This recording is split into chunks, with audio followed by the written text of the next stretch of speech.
Everyone, no photo this year. Usually we take a photo at the beginning, right? I'm Marcus Weisgerber from Defense One, and I want to thank the Reagan Foundation for inviting me here to moderate today's session. I think we're going to have a lot of fun on a topic that I know is important to a lot of folks in this room. Our topic today is building at scale, industrial capability, and budget resources to meet strategic objectives. And it's really had a spotlight shown on it of late as the U.S. has, particularly in the last few years, as the U.S. began shipping thousands and thousands of munitions to Ukraine.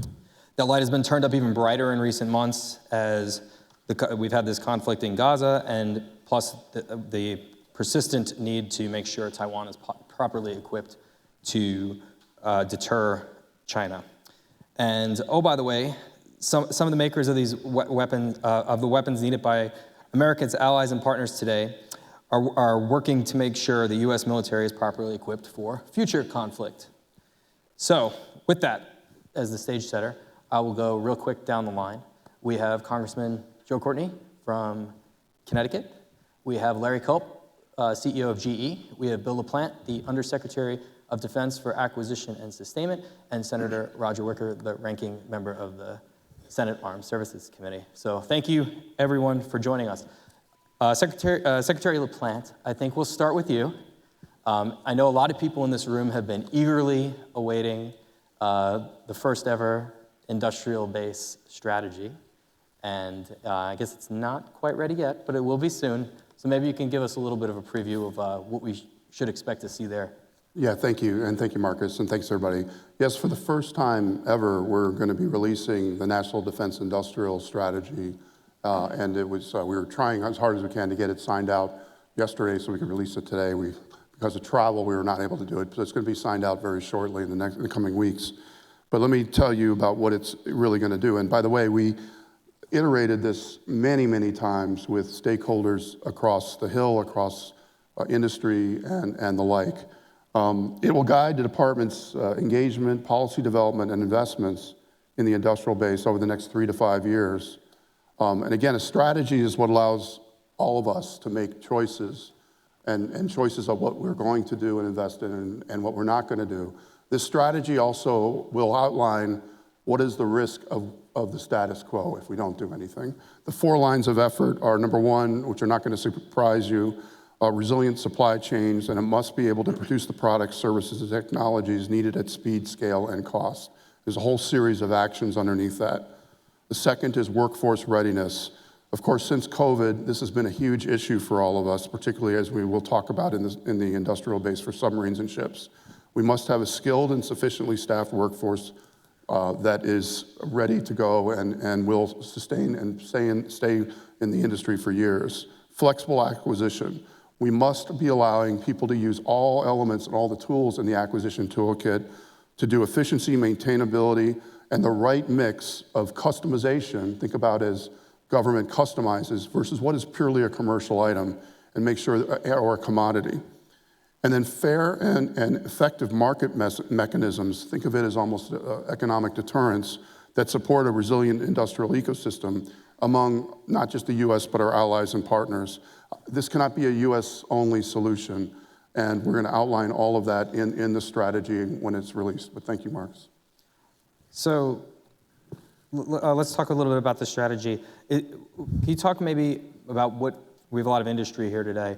What do you feel for them is probably one of the more important parts of the strategy that they should be paying attention to, other than the whole thing? Well, we have to do this together. This is together, we have to do it. It's a partnership. And the key thing for industry, I think, is, number 1, we in the government have to show them that we're committed and we're going to be doing it in a sustained manner, even with funding. As you know, many of the investors and industry has to make very difficult, for example, CapEx decisions, IRAD decisions. And if you have those pressures and you have the uncertainty of what the government is going to fund and stick with it, it's not going to happen. So we have to have the conversations together about what you're putting in for CapEx and what the government will then put in. There's actually some good examples in the submarine industrial base between the government and industry there. The second thing that we have to show is that we're serious about production. that we're serious about production, that we're not just going to take it to a prototype or build 3 ships like we did with DDG 1000, or truncate the production lot like we did with F-22, or stop the line like we did with Stinger. We have to show that we're going to do production and we're going to stick with it, and so it's worth your while. So I think those are the things, if I was in industry, I would be demanding of us to show, us and the Congress to show you that. But we in turn need to demand of you is lean forward. You know, it has to be a trusting environment that you lean forward, you see what we're asking for. And really what I would say is numbers matter, production matters.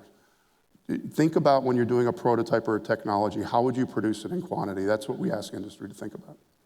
Senator Wicker, I want to shift to you a little bit, and then Congressman Courtney, kind of from a congressional perspective, we've talked a lot.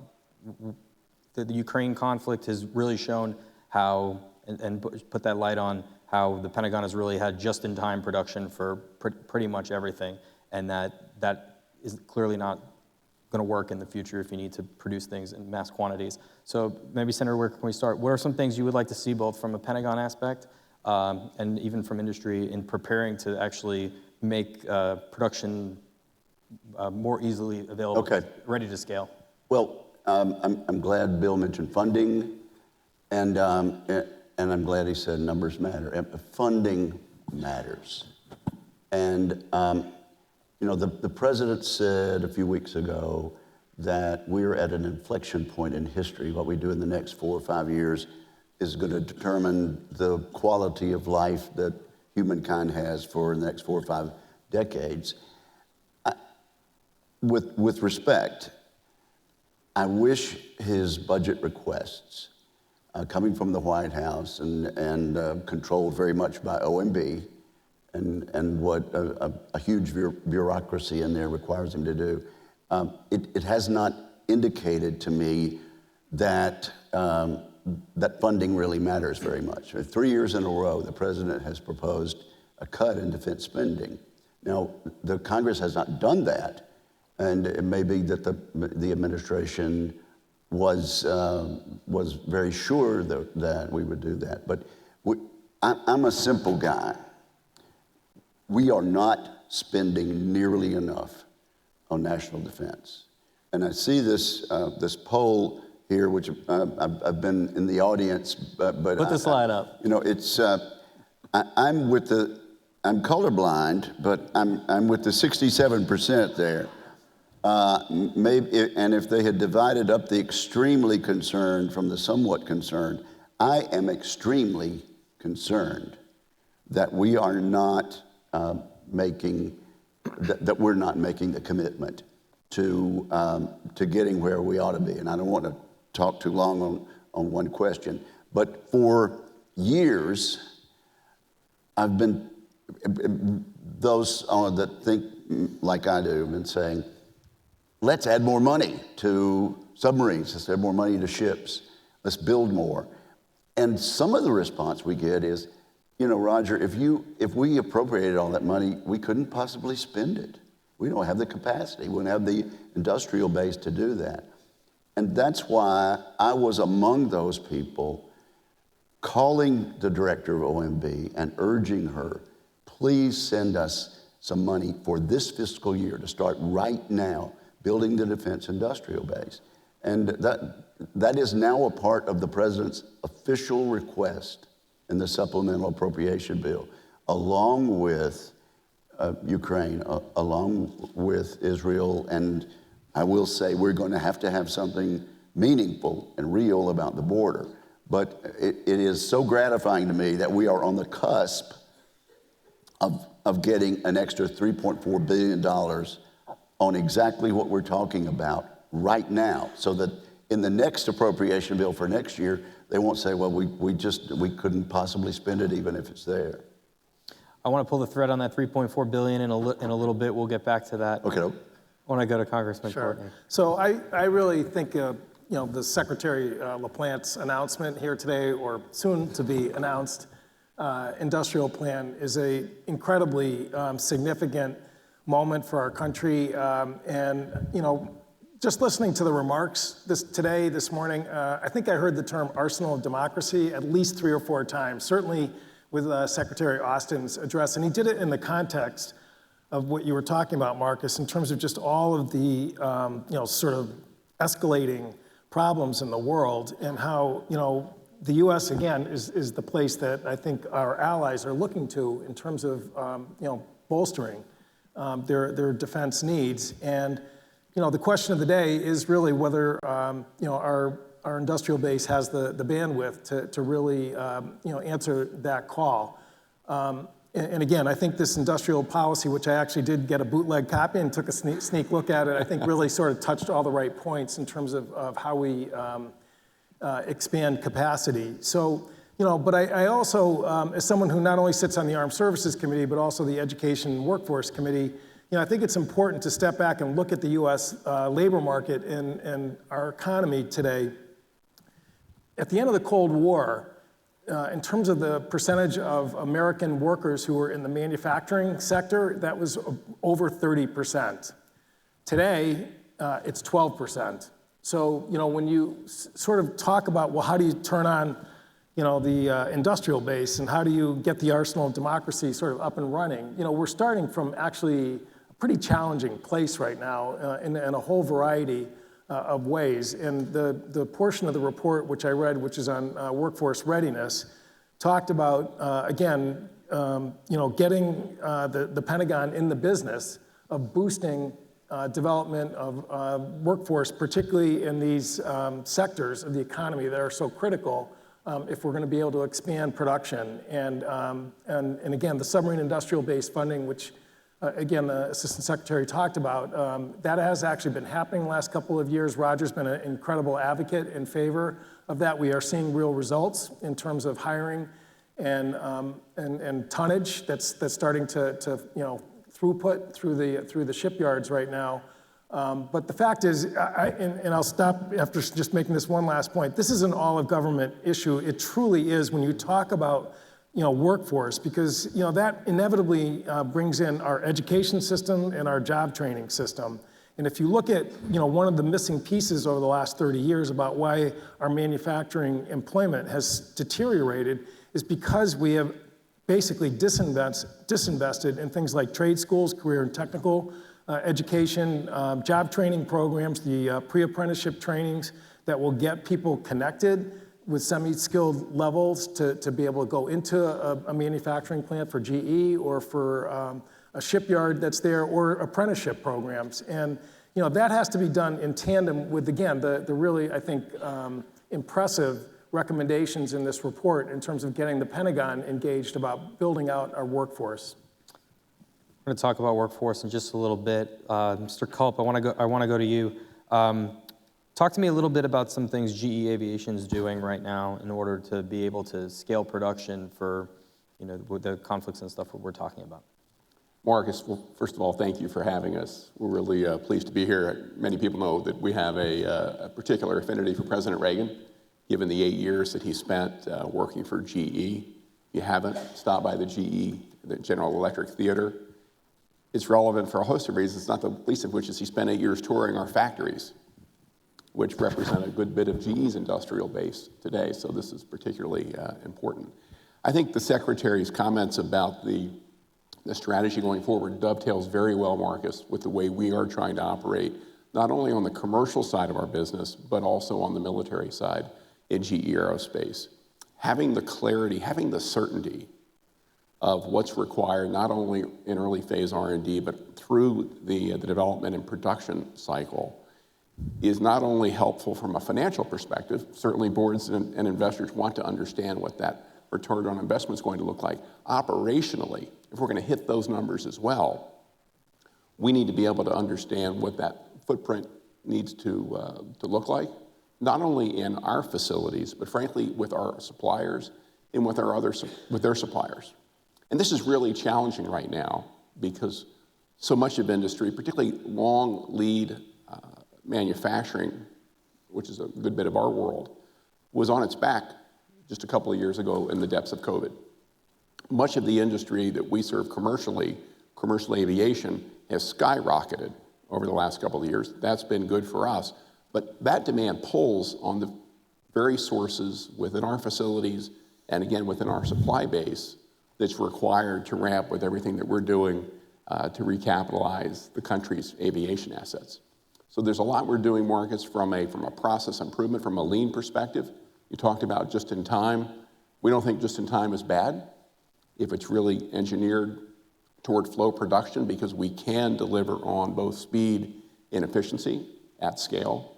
And at the same time, we're continuing to invest in innovation like additive manufacturing, like ceramic matrix composites, to deliver next generation technologies, be they for 6th generation combat aircraft or rotary programs like future vertical lift. So there's a lot there that we're doing, which I think dovetails very well with what the Secretary will roll out here, hopefully in a couple of days.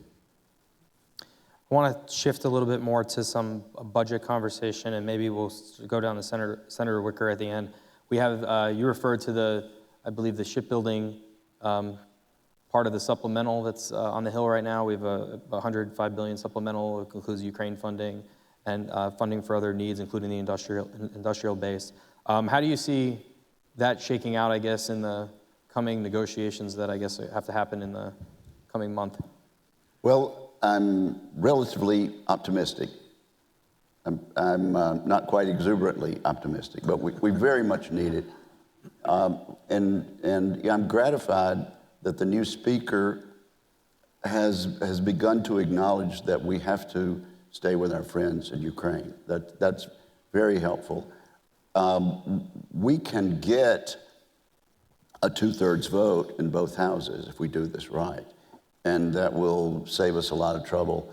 The speaker can put an agreed package before the House on one suspension vote and have it done quickly. But there's got to be some more negotiation. We're going to, as I say, we're going to have something on the border, something meaningful on the border. And yes, we're going to have to stay with our friends in Ukraine, and we're going to have to stay with our friends in Israel. And you've put you've changed the chart down here, and thank you for doing that. 38% view that we need a lot more funding. 31% we need a little more funding. Well, $3.4 billion for the submarine industrial base to be spent right now, this year, not appropriated for the next fiscal year, is huge, and I'm thrilled about it. It can be a game changer, and you've promised we're going to get back to workforce training. We are. Good. We are. Secretary LaPlante, how about just from the industrial base standpoint of that supplemental right now, and even just the broader NDAA and everything, how does that help you, and how important is it for you that get passed in terms of being able to do the stuff you want to do in terms of scaling? Yeah, it's really important. I'll just give the example of the 155 production. Thanks to the hard work and the Congress and Doug Bush and the Army, we now have a credible, realistic plan to get to 100,000 rounds per month in 2025. Unbelievable. Unbelievable. We were at 14,000 rounds a month just 6-8 months ago. But let's be clear. If we don't get this supplemental that's sitting over there right now with that additional funding, we won't get there. Actually, the funding that the Army has put in is the last bit to get us from 80,000 to 100,000. So it's that simple. We have to get this funding all over there.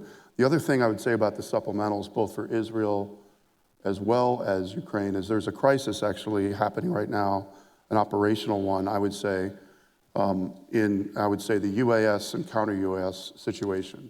Both the UASs that Ukrainians, Israelis, et cetera, and loitering munitions need that can be surviving in a jamming environment increasingly. But really more important, the crisis is on the counter-UAS. It is an urgent issue, and we need, getting back to numbers matter in production, we need the counter-UAS capabilities at scale. We need lots of money. We need production lines to go up fast. I would draw the analogy of where we are right now and looking at the production for counter-UAS as having to go through the roof. It's like where we were about a year ago where we said 155 is going to have to go to 100,000 a month. And of course, when we said that, people fell out of their chair. but it turns out to be true. I think that's where we are county US. So we need those supplementals to get on this. So let's just go to shipbuilding and let's talk about the workforce there. I know that's very important to you, Congressman. I know that's important to you, Senator. So in recent years, the industry has faced an abundance of challenges with skilled labor. I've been down to Newport News. I've driven by electric boat actually, or taken the ferry from Long Island past the electric boat numerous times. The scale here is exponential of what needs to happen. The Navy wants 2 Virginia-class submarines each year, plus Columbia-class submarine, plus now AUKUS in there as well. So we'll do a little softball to start off. How can Congress make sure the industry has the capability to be able to actually do that? So you're right. I mean, we're at a place right now, and I've lived in Connecticut long enough that I remember the Cold War, when there was 28,000 people going to work every day at EB, and then the collapse of the workforce, where it really actually at one point there was a concern that it actually might even close. And today, starting from in 2006, it was about 6,000 or so people there. Today, it's over 22,000. So there's been really, in my opinion, pretty impressive growth. It's been a combination of efforts that have really made that happen.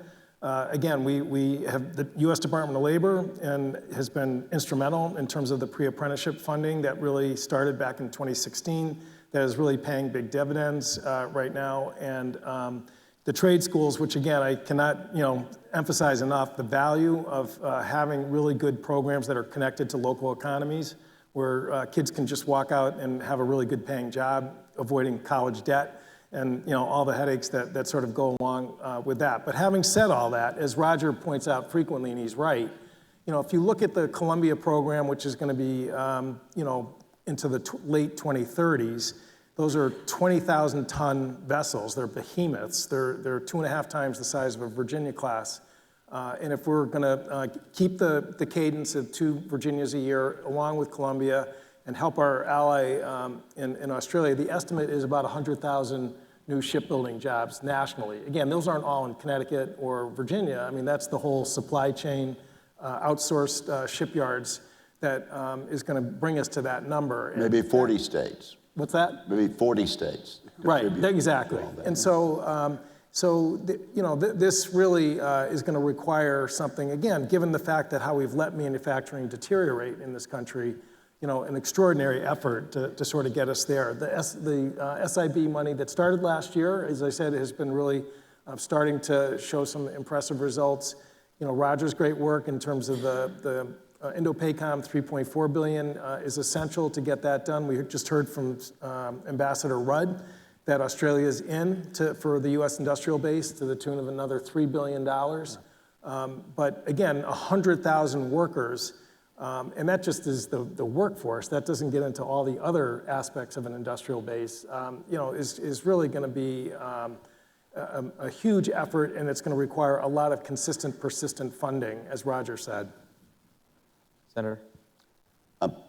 China is building a Navy that can only be viewed as preparing for war.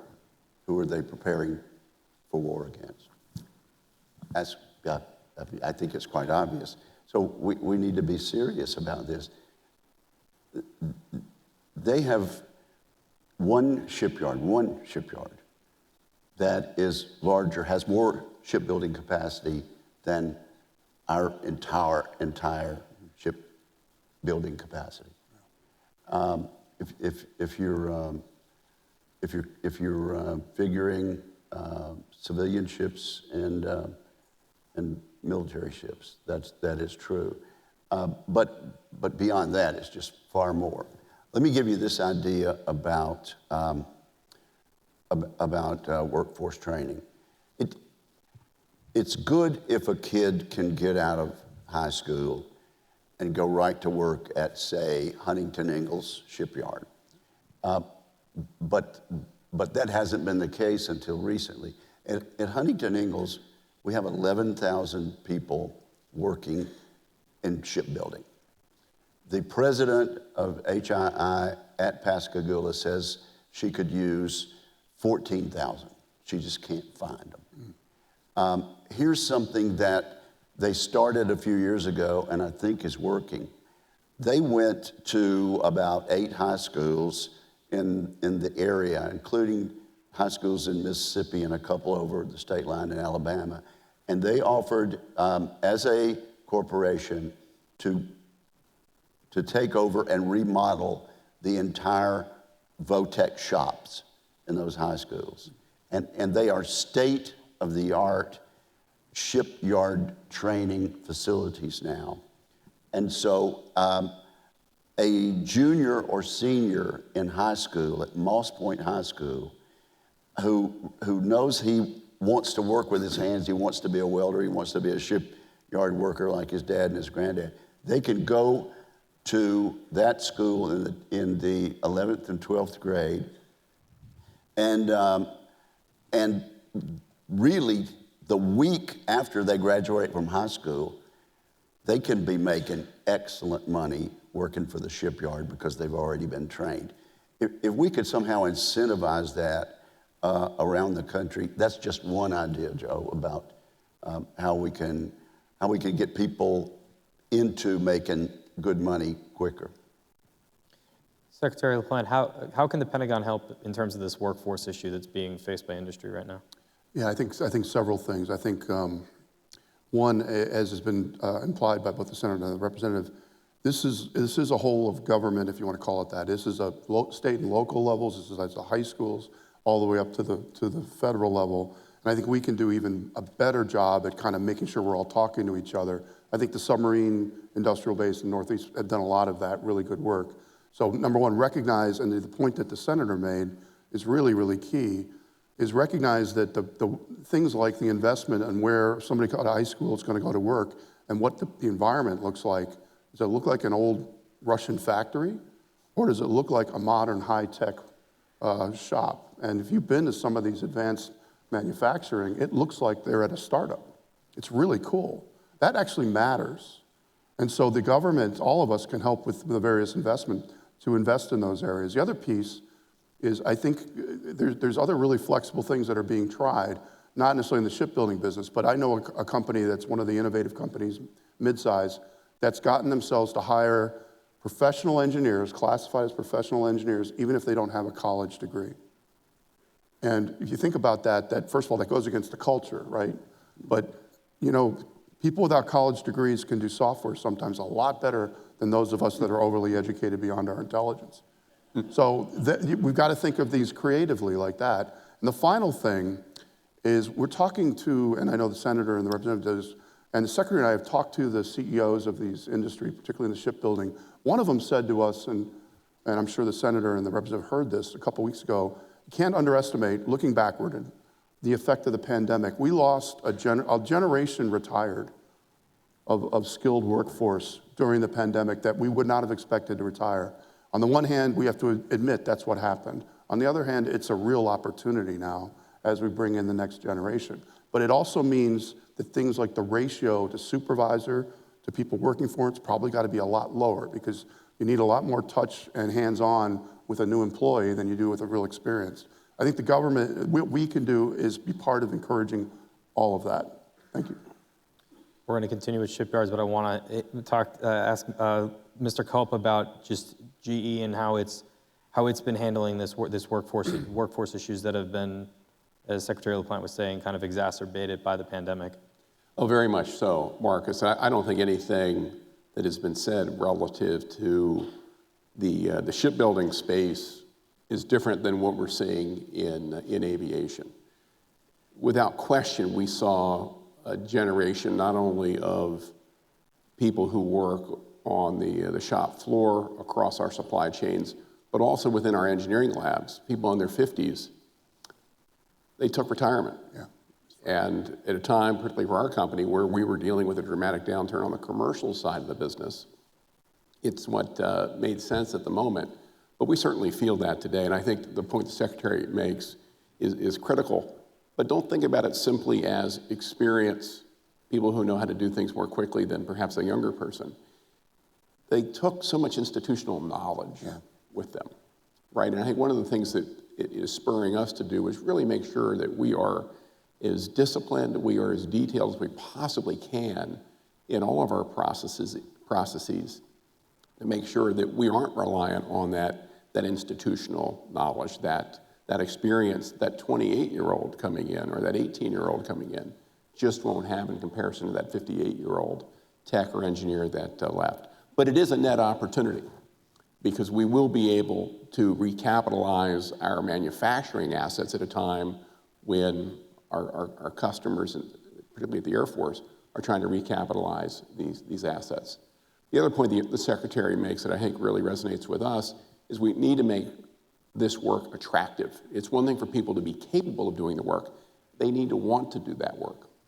And that is not strictly a function of pay, but we're competing with a whole host of different employers, some of which you would not think of as the people we would be competing with.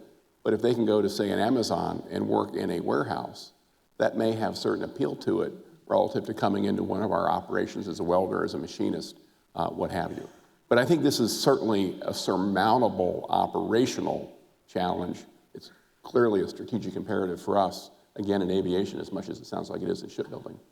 So to stick on shipbuilding and specifically submarines for a moment, there's a report that's been floating around the last few weeks that's been calling for a third shipyard, a third private shipyard to meet the demands. And I was wondering, Senator and Congressman, what do you think of that recommendation? So, I think one of the developments really just in the last couple of years that I think is really a really encouraging move that the Navy is pushing is the development, what they call strategic outsourcing of the production process. And again, right next door to where Roger lives in Austell Shipyard in Alabama, I mean, that is sort of the poster child of the fact that we're now doing steel fabrication for the Virginia-class program in Austell Shipyard, which traditionally was a shipyard that just dealt strictly with aluminum fabrication and aluminum-hulled ships. Now they are part of, and it's not really, you can't even call them a supply chain company. They're really, as I said, like becoming sort of a surrogate or minor league shipyard as part of the process of getting more man hours out of New England and Virginia, take the pressure off those yards and move the process along faster. That's going to happen at the Philadelphia shipyard, the Philly shipyard, and South Carolina. There's a shipyard there that Navy is also targeting to expand this process of outsourcing.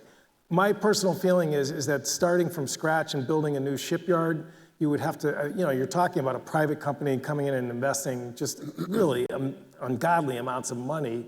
How you do that quickly, to address the moment that we're in right now is questions that have to be asked when people are making these kinds of proposals.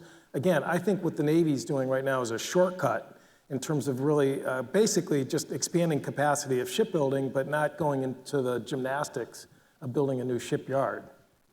Rob Whitman was on the panel, and I think in this very chair, during the previous hour, and he said pretty much the same thing. And yes, those two yards on the East Coast are candidates and Austell. It's interesting that Austell has been mentioned in both panels, and the distinguished chair of the House Armed Services Committee hasn't been here, but instead has been locked in a room rooting for the University of Alabama. What's the score? They're winning. They're winning. Okay, good. So to stick on, to maybe close the loop on submarines, AUKUS, I know that you both are big supporters of AUKUS. We had an announcement yesterday, kind of more of an advancement of the second pillar of AUKUS, the technology, not necessarily the submarines. Senator, I know you've been wanting the U.S. to get, you've wanted the Navy to get its own submarine Virginia-class production in order before it kind of moves on to AUKUS. Well, yes. Listen, and again, this has been mentioned on this very platform. we're down to 1.2 attack submarines per year. Simply totally apart from AUKUS, we need to do 2 per year. And quite frankly, we need to up that substantially, maybe 2.3, 2.4 per year. And again, we don't have the capacity, and you never get to the capacity unless you get started. So that's why it is so vital that we keep every bit of leverage so we can get the $3.4 billion in the supplemental. And to me, that makes it a lot more attractive to the taxpayers and the American public if we're going to convey 3 of our attack submarines to Australia and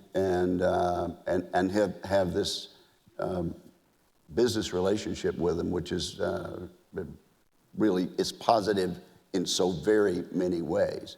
But we do need, at the same time we ratify this agreement in the NDAA, we're going to need to make sure that we are getting started finally on upping our capacity. Does appropriating the $3 plus billion, does that satisfy that for the NDAA? Or I guess, how would you see that transfer language getting back It's the best we could get right now. And really, of course, the supplemental is in addition to what else we're doing. But we are nowhere near getting ready for what China has said they want to be able to do by 2027.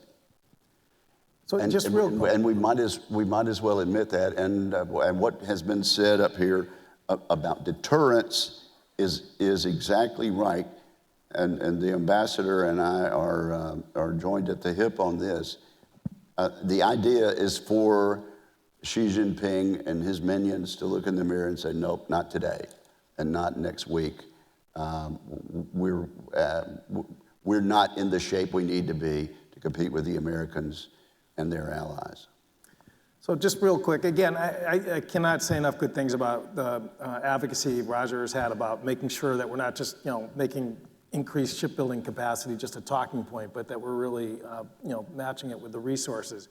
But I would say that if you look at where we are today, 2023, I actually check the shipbuilding cadence down at EB like a box score because the Patriots stink this year. So and actually the note that I got just yesterday was that they are actually up at 1.47, which is still below 2, which is not but where they started out earlier this calendar year at 1.2, that's real movement. I mean, there's just no question that we're not in a static situation, that the build rate is picking up speed in a really encouraging way. And I would note that Admiral Houston, who's the commander of the submarine forces, he laid out, again, the schedule for the sale of Virginia-class submarines to Australia. The first will be in 2032, second in 2035, third in 2038. Now, shipbuilding's a long game. And we know that, and you can't just sort of say, oh, that's then we're fine. That's so far away. It's not that far away in shipbuilding. Having said that, we do have some time to really, again, get this production rate moving, and with what we're seeing this year, I think we can really meet that goal of a 2032 sale date. And but it's going to require consistent, persistent funding to make sure that the progress that we're making is going to continue. Close the loop on shipbuilding, and I'll say at least you're not a Jets fan. Story of my life. Secretary Plant, I want to shift to you. A lot's been talked about Replicator since that was announced in August. I think that was announced the day we last did one of these on stage together. It seems like it's in terms of scaling production, which is what our panel is about. That's kind of a good pilot, maybe, if at all, for that. Is there anything you could share about where that's actually going, and if this will be just that, a pilot for other types of technologies? Yeah, I think, again, if I take a step back and look at where things are going, and I believe this is true in the Indo-Pacific as well as what we're seeing in Ukraine and Pentagons, is that it's high volume fires. And you could add to it high volume fires with EMI or EW and cyber at the same time. High volume fires for effects, and you think about the number of targets that Admiral Aquilino would have to deal with in a potential scenario, and it's huge. And again, you look at the numbers of UASs, mainly tier 3 are the ones we're worried about. These are the Shaheeds and the Lancets, and there's one other that the Russians are using against Ukraine. High volume. And then you look at defending, you need that volume in spades. And yes, we're working on directed energy, but that's not quite here yet. When you look at all of this, what jumps out at you is, number one, numbers matter. Number two, being able to produce them and keep producing them matters. Number three, that you can change them and adopt them, either through software or other modularity, quickly because the threat's changing so fast. And number four, to the degree that you can add autonomy, and I mean autonomy in the sense where you would not need necessarily any external navigation, SATCOM or anything, or even any comms period, because the jamming has gotten so bad that you could use terrain, and you could use terrain with dead reckoning and smartly figure out how to get to a box, search for a target and kill it, or the other way around, search for a volume of coming in UAS and kill it. This is the problem we're facing. Oh, and by the way, everything I said has to be affordable. If it costs $1 million a round and you're going against a $100,000 or less cheap UAS, they've won.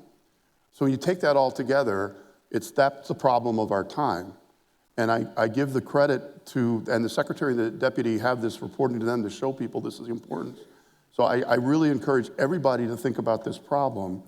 And again, think about the numbers. When I meet with all the companies that are either on the offensive side or the defensive side of UAS and autonomy, I give them the problem. I almost give them the 155 chart approach. I say, over the next 3 years, what's your production rate? How high can you get? And what do you need to capitalize to get there? And let's have that conversation. At the same time, when you look at the color of money for these counter UAS systems, it is mostly RDT&E because most of it are prototypes. We got to move that to production. So I look at what the Secretary and the Deputy doing with Replicator is motivating that argument, but we're going to need it all across the board. And I think that's why they get these supplementals passed, because Replicator or outside Replicator, we're going to need to start funding this stuff right away. Mr. Culp, I want to shift to you real quick. Your company has done a lot with additive manufacturing in the engine space. Can you talk about just kind of how that, in terms of being able to speed up production down the road, how that could help in the types of investments that you're making? Sure. Well, I think with additive manufacturing, it's not just speed of production, it's also flexibility of design. I mean, that's really what we've come to appreciate at GE, is everything that we do, both on the commercial and on the defense side of our business, in terms of engineering the next jet engine, we're doing things today that we clearly couldn't do a decade or two ago because of the additive manufacturing capabilities. We're working through that, to the Secretary's comment a moment ago, ramping that capability. It is a new technology. It's not necessarily the fastest way to make a nozzle, a combustor line, or what have you. But that said, we are creating the capability not only to drive those advanced, more flexible designs, but be able to put those into production more quickly. And that's really what's key here, reducing the cycle that it takes to go from that design to production. And this is an area, Marcus, where we're able to take a good bit of capability that we are advancing on the commercial side of our business and bring it into the defense realm, which we think really is something that gives us additional advantage. So I forgot to mention earlier, we're getting some questions here, but if you have a question, you could ask it in the RNDF app. I'll just shift to a couple questions right now from our audience. I suspect this is for Secretary LaPlante. In an earlier panel, Lockheed CEO Jim Takelet suggested we need a faster acquisition process for software and tech as opposed to hardware platforms. What do you think of that? Yeah, sure. So a couple things under Miss Lord. They're started, and it's in DoD 5000, software acquisition pathway. Really quickly, if you think about really to deliver something, and I'm sorry for whether it's in your personal life or whatever, you have to do three things and align them. Number one, you have to know what you want, requirement. Number two, you got to have the money, and it's the right kind of money when you need it. And three, You got to have a good, we call it act strategy. Who's going to build it for you? What's the contract? Those three legs make up the stool. You have to do them very agile fashion. And frankly, agile meaning ideally in a sprint where you get all three of those folks back together every 6 to 8 weeks. That's what modern software is. DevSecOps is more or less is doing that. This pathway allows you to do it. Okay, now to Jim Tacklett's point, he's absolutely right. What we need to do is we need to get to a point where we build and we have invested enough of the money in the hardware up front that the replenishment of the hardware is infrequent enough that we can handle a lot of the upgrades by software. What that may mean is it may mean that we may buy more excess capacity and headroom in our processing of the hardware because that way we don't have to upgrade the hardware as quickly. Because I've thought a lot about this counter UAS problem or UAS problem and said, could you solve it by rapid software to the field? The answer is probably yes. However, like for example, one of the most effective counter UAS systems right now, we had to upgrade it with a solid rocket motor and a sensor. So you still have hardware to do, but I completely agree with Jim. And the other piece about software is you can use it to basically make the adversary's cyber problem really, really hard. If you make it heterogeneity, you change it a lot, you go to virtual, you don't give any confidence to the cyber adversary that what they had that would work last week will work next week. So there's a lot there in what Jim said. I got one for Senator Wicker about amphibious ships, and I believe today LHA-8 got christened, the Bougainville, I believe. That's right. Right? All right. What would you Take it like? away, Joe. Yeah. What would you like to see from the Navy in terms of amphibious assault ship strategy? I'd like to see us be able to manufacture them more quickly. I'd like to see us keep them, be able to keep them at sea longer, and to compensate for that, we have to repair them more quickly. The Secretary mentioned General Aquilino. He needs units of Marines right now, and we are not able to send those Marines to him right now because we don't have enough amphibious ships. So that's just another example of why we need a sense of urgency, because the people that wish us ill are in a big way doing stuff in a hurry. I have one for Mr. Culp. GE has manufactured engines in China for years. What specific actions have you taken to ensure that critical engine and manufacturing technology is not transferred to China? Well, I'm familiar with our manufacturing of jet engines in China, so I'm not sure I would support the basis for the question. We certainly have exposure to China from a supply chain perspective, but we're in the process of making sure that we have alternate sources for much of that capability, particularly for the defense side of the business. The question may be rooted in more of the commercial side. I think that's what it's what we do. And of course, that is an important market for us in that regard.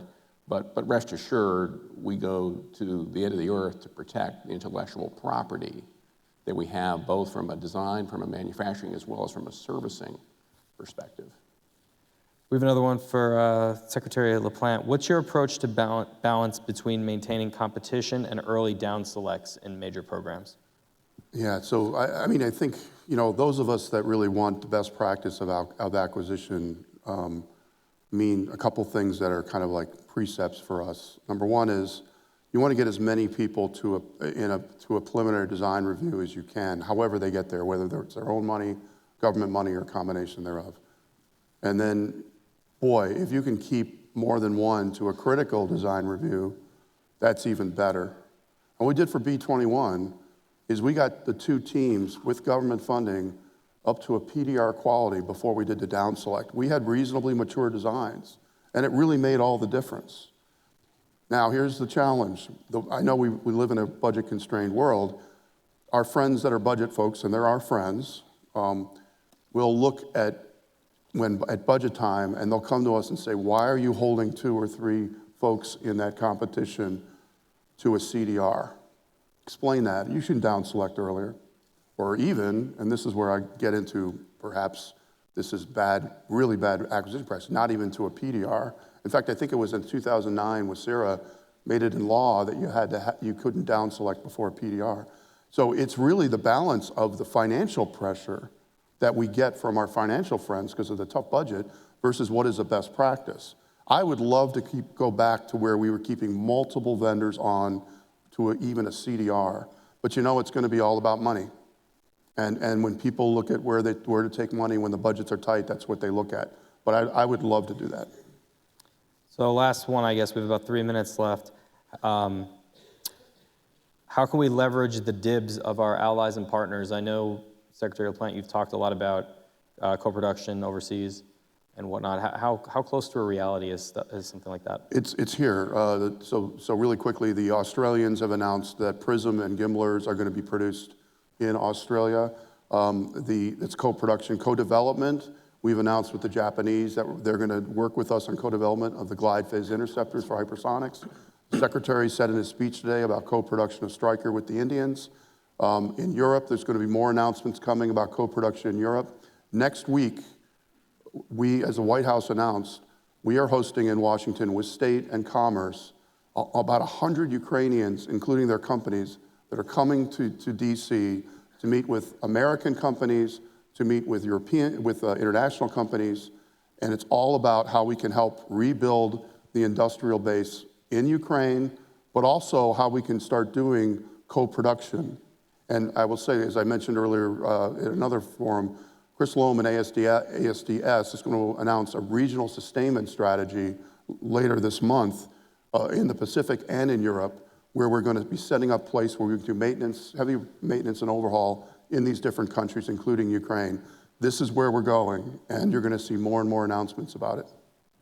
Congressman, you got the last word. So I think, reaching out to our allies and collaborating is one really smart way to size up capacity, which is the title of this panel here today. And one aspect of the AUKUS project, which is part of the legislation that Roger and I are working on, is expanding the Defense Production Act to include Australia and the UK as domestic sources, which is kind of a weird concept to maybe get your head around. But the bottom line, what that means is that we can accelerate development of critical minerals or critical technologies that our allies are maybe in a better place to produce quicker, faster, bigger amounts. Canada, by the way, is already covered by the Defense Production Act. So, I think all three countries are very excited about the fact that that is a way that, we can develop, munition, explosive material quicker, because I think Australia can help us with that. Yeah. And then there's critical minerals that the UK actually has that we can tap into that will, again, reduce our dependence on China. So and there are budgetary reasons to do that. At the same time, we need to emphasize to our taxpayers that all of this money we're spending on Ukraine, most of it goes to manufacturing in the United States. Right. We need to make that point too. Yeah. And by the way, I think I just either demoted or promoted Admiral Aquilino to general, and I apologize for that. Bill, did you have something? No, I think that's exactly right about there was a great op-ed, I think, this past week, if you didn't see it, by Mark Thiessen, that said exactly what the senator said. There's this perception we're writing checks to the Ukrainians. No, they're going all across the United States to rebuild our industrial base and replace our equipment, and ground is being broken everywhere. I mean, it's huge what's going on, and we just have to do a better job explaining that. All right. Well, that's all the time we have. Please join me in thanking our panelists. Yeah, Marcus.